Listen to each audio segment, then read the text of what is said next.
बिस्मिल्लाहिर्रहमानिर्रहीम। अस्सलामु अलैकुम।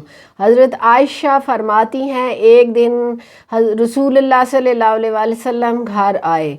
मैंने देखा आज हजूर पाक सल्लल्लाहु अलैहि वसल्लम बहुत खुश हैं। तो रसूल पाक सल्लल्लाहु अलैहि वसल्लम जल्दी में कोई चीज़ उठा के जाने लगे तो मैंने रास्ता रोक लिया कि मैंने नहीं जाने दिया। रसूलुल्लाह सल्लल्लाहु अलैहि वसल्लम ने कहा, आयशा मेरा कोई इंतज़ार कर रहा है। अम्मा आयशा ने कहा, हजूर सल्लल्लाहु अलैहि वसल्लम लोग तो आए ही रहते हैं, मेरी भी बात सुन लें।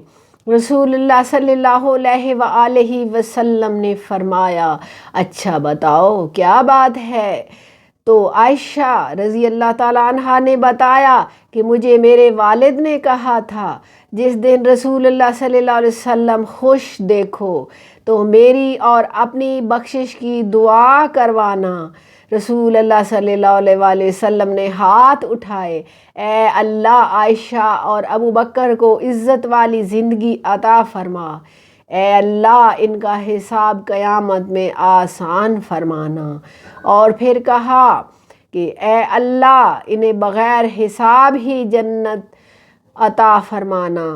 रसूलुल्लाह सल्लल्लाहु अलैहि वसल्लम दुआ मांग चुके तो पूछा, हज़रत आयशा खुश हो गई हो? जी हजूर सल्लल्लाहु अलैहि वसल्लम खुश हो गई हूँ। रसूल सल्लल्लाहु अलैहि वसल्लम उठ के जाने लगे तो वापस लौट आए और कहा, आयशा मेरी दुआ सुन के खुश हो रही हो? मुझे कसम है अल्लाह की इज़्ज़त की, मैं अपने और हर उम्मती के लिए यही दुआ दिन में 2 मरतबा मांगता हूँ। इसी के साथ इजाज़त चाहती हूँ। अल्लाह हाफ़िज़।